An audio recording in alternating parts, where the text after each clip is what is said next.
Buti na lang sobra eh. At kinagat ang sachet ng juice. Aha. Bali ko naman, oh. Hindi ko alam kung shibuli ka pare kung ano eh. Nagpapanggap ka ha? Ala. Nakakaloka, bigla ka naging Shibuli Bumblebee.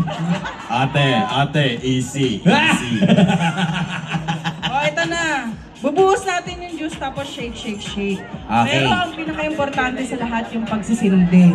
Tandaan Pagsisindi. nyo, itong sindi lang ang pwede nyong gawin. Mahirap magpasko sa munisipyo. Ayan. O, isinali na ho ang ating juice, no? Sa mismong bote ng Ginebra. Guys, ayun. Sabi nung isa. basic. Si Sir Julian tsaka si Sir Carl, nakita mo, napapalaki ng mata sa sobrang galing ni Gin Bilog magtimpla. Wow! Alam mo kung ba't lumaki mata nila? Bakit? Walang bayad eh kay Gin na yun, 16.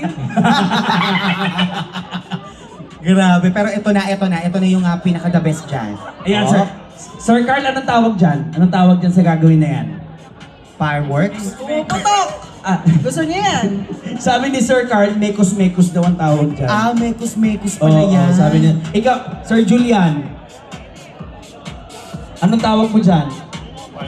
Fireworks. O, diba? Parehas kami, fireworks. Ay, doon ba talaga yun? Fireworks? Oo, fireworks. Alam mo kung ano tawag dito? Ano? Talent! Talent! Tama naman. Siya lang talaga nakakagawa ng ilang ganyan.